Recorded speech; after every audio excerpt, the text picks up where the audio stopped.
उत्तर प्रदेश के इलेक्शन होने वाले हैं। कई जगहों पर सियासी माहौल गर्म है। मेरे अजीजों, मुझे सीट कुर्सी से कोई मतलब नहीं, लेकिन मैं ये देखता हूं यहां सारी जात, सारी बिरादरियां अपना अपना गठबंधन बना रही हैं। मैंने देखा कि मुसलमान इसमें कहां हैं। तकरीबन ये वो स्टेट है जहां पर दूसरी बड़ी बिरादरी मुसलमानों की है, दूसरी बड़ी बिरादरी, और छोटी सी छोटी बिरादरियां जिनका ताल्लुक 3% है, 5% है, उनका अपना एक लीडर है और वो साजबाज कर रहा है बड़ी बड़ी पार्टियों के साथ कि इतने सीट हमें दे दो तो हम तुम्हारे साथ गठबंधन करेंगे। मरकजी हुकूमत पर कायम पार्टी, रूलिंग पार्टी के साथ बिहार के स्टेट में 3% रखने वाली तादाद का एक लीडर सीटों के लिए ये साजबाज कर रहा है। पूरे स्टेट में देखा, कहीं कोई ऐसी हमारी क़ियादत नजर नहीं आ रही जो बनाम मुसलमान बात कर सके। देखा हर पार्टी में ये टुकड़े टुकड़े मौजूद हैं, हर पार्टी में। बीजेपी में भी यही झंडे लहरा रहे हैं, कांग्रेस में ये झंडे लहरा रहे हैं, वहां जितनी लोकल पार्टियां सब में मुसलमान मौजूद हैं। होता यही है मेरे अजीजों, मैंने कहा जो शेर मुत्तहिद होगे तो कहलाओगे मोमिन व गाजी, मुंतशिर होगे तो कस्तों में सफाया होगा। आज हर कोई तुम्हारा इस्तेहसाल कर रहा है। मेरी ये बातें इन्हें चुभेंगी, ये चाहते हैं डिवाइड एंड रोल। और अगर मैं मुसलमानों को मुत्तहिद करने की बात करूं तो कल का ये मीडिया मुझे ये पेश करेगा ये भड़काऊ भाषण देने वाला मौलाना है। हम अगर यूनिटी की बात करें, इत्तेहाद की बात करें, तो डर इनको है कि पूरे मुसलमान मुत्तहिद हो जाएं तो फिर हमें इनकी बात माननी पड़ेगी, इनके मुतालबे सुनने पड़ेंगे। इसलिए इनको हर पार्टी में टुकड़े टुकड़े करके रखो। अजीजान गिरामी वकार, आज हमारी पोजीशन यह है, दलित बिरादरी का अगर लीडर अपने तमाम कम्युनिटी को मुत्तहिद होने की बात करे तो कहेंगे वो अपनी कम्युनिटी की बात कर रहा है, कोई मसला नहीं। सारे दलितों को जमा करने की बात कर रहा है। ब्राह्मण अपने स्टेज से कहे, ठाकुर अपने स्टेज से कहे कि सारे ठाकुर जमा हो जाओ एक ही झंडे के नीचे, तो लोग उससे कहेंगे वो अपनी कम्युनिटी को जमा कर रहा है। अफसोस यहां है, अगर मुसलमान ये कह दे कि सारे मुसलमान जमा हो जाओ तो कहेंगे भड़काऊ भाषण है। सबको जमा करके ये जिहाद का ऐलान करना चाह रहे हैं। हमारा जमा होना भी इनके लिए तकलीफ दह है, समझो मेरे अजीजों। इसीलिए इकबाल ने बहुत पहले ये कहा था, न संभलोगे तो मिट जाओगे हिंदी मुसलमानों, तुम्हारी दास्तां तक न रहेगी दास्तानों में। उन्होंने कहा था, नहीं तेरा नशीमन कसरे सुल्तानी के गुंबद पर, तू शाहीन है बसेरा कर पहाड़ों की चट्टानों में। तुम आज छोटे से टुकड़े पर राजी होकर के चले जाते हो, छोटे छोटे टुकड़ों पर, छोटे छोटे हड्डियों पर राजी होकर के चले जाते हो, तुम्हारी ये हैसियत नहीं। इकबाल ने कहा, तू शाहीन है बसेरा कर पहाड़ों की चट्टानों में। मैं आज ये महसूस करता हूं कि जो दो लफ्ज उनसे, इन दो लफ्जों से जिनको तकलीफ है वो मैं आपको दोहरा रहा हूं। अजीजा ने गिरामी, 1920 या 21 या इसी असना की बात है, 1920, 21, जो आज 100 साल का अरसा होने आ रहा है। अंग्रेजों का एक बड़ा दानिश्वर है, उसने कहा था कि हम ये तमाम चीजें खत्म करेंगे। एक आलिम दीन है, उन्होंने इस रिपोर्ट को नकल किया है, पेश किया है।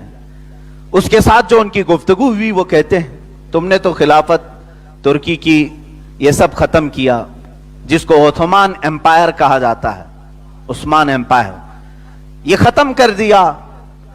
उन्होंने कहा नहीं, सिर्फ हमारा मकसद हुकूमत खत्म करना, बादशाह बदलना नहीं था, कोई दूसरा लीडर हम खड़ा करेंगे। जब वो तुर्की में मुस्तफा कमाल बादशाह को खड़ा कर रहे थे तो उनसे पूछा गया कि आपने तो बादशाहत को खत्म कर दिया, सुल्तान जो खिलाफत उस्मानिया का था उसे मार खत्म कर दिया, जिलावतन कर दिया, फिर दूसरे मुसलमान को ही बिठा रहे हो, क्या फायदा। उन्होंने कहा हमको मतला मुसलमानों से नहीं, हम बिठाएंगे किसी मुसलमान को ही, उसको जिसके मुंह में हमारी जुबान होगी।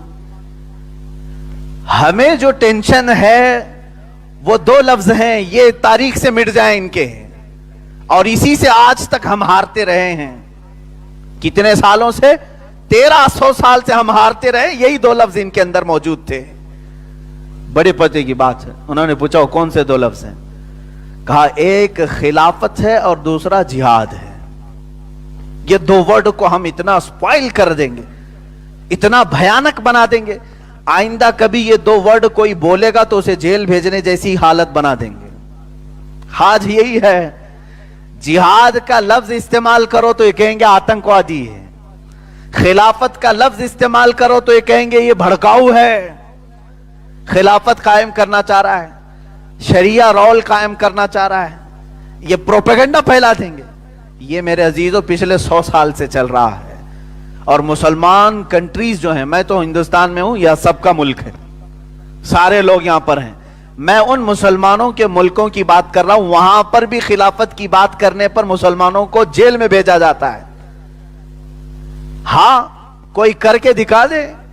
सऊदी अरब में अगर कोई कह दिया कि खिलाफत इस्लामिया जैसी थी वैसे होनी चाहिए, उसे जेल भेज दिया जाएगा ना, बादशाहत चलेगी, एक ही खानदान रोलिंग करेगा, दूसरे का किसी का हक नहीं होगा। जबकि खिलाफत ऐसी नहीं, अगर खिलाफत होना था ऐसे ही, हुजूर अकरम सल्लल्लाहु ताला अलैहि वसल्लम अपनी जिंदगी में अपने खानदान वाले को जानशीन बना देते। उम्मत के ऊपर छोड़ा, उम्मत ने हजरत अबू बकर सिद्दीक को चुना। हजरत अबू बकर सिद्दीक के उस वक्त 3 बेटे मौजूद थे, वो खलीफा इस्लाम अपने बेटों को जानशीन बना देता, जैसे सज्जादा नशीन चलते हैं। पीर साहब के बाद बेटा तख्त पर बैठता है, आज भी निजाम है दरगाहों का। हजरत अबू बकर सिद्दीक का कोई बेटा सज्जादा नशीन नहीं बना, बल्कि हजरत उमर फारूक रज़ियल्लाहु ताला अन्हु, आपके यहां खिलाफत आई। हजरत उमर जब आखिरी वक्त में थे, उनके बेटे हजरत अब्दुल्ला इब्न उमर रज़ियल्लाहु ताला अन्हु सहाबी रसूल हैं और जलीलुल कद्र सहाबी हैं, जिनसे कसीर हदीसें मरवी हैं। हजरत उमर फारूक रज़ियल्लाहु ताला अन्हु ने 6 सहाबा को बुलाया और कहा ये 6 में से किसी को चुन लेना, खबरदार मेरे बेटे को खलीफा नहीं बनाना। ये इस्लाम नहीं है, यहां पर विरासत में खिलाफत नहीं चलती, विरासत में ये जानशीनी नहीं है, बल्कि उम्मत में जो सबसे ज्यादा परहेजगार है वो हमारा कायद है, जो सबसे ज्यादा मुत्तकी है वो हमारा रहनुमा है। उम्मत ने इसी तरह रखा। सैयदना उस्मान गनी रज़ियल्लाहु ताला अन्हु के बाद हजरत उस्मान रज़ियल्लाहु ताला अन्हु के भी खानदान वाले मौजूद थे। आपने अपने खानदान में से किसी को अपना खलीफा मुंतखब नहीं किया, बल्कि ये खिलाफत जैसे रसूल करीम सल्लल्लाहु ताला अलैहि वसल्लम छोड़ गए थे उम्मत के ऊपर, ऐसे ही हजरत उस्मान भी जाते वक्त उम्मत के हवाले कर गए, और सारी उम्मत ने उस शेर खुदा को चुना जिसकी क़ियादत में किसी को शक नहीं था। अजीज़ान गिराम वक़ार, ये खिलाफत के मामलात थे, लेकिन आज किसी भी इस्लामी नाम की कंट्री में ना खिलाफत कायम है, ना हुजूर अकरम सल्लल्लाहु ताला अलैहि वसल्लम का वो मिनहाज, वो तरीका कायम है। नाम के लिए ये जुब्बे कुब्बे पहन करके इस्लामी कहलाते हैं, लेकिन हकीकत में अंदर से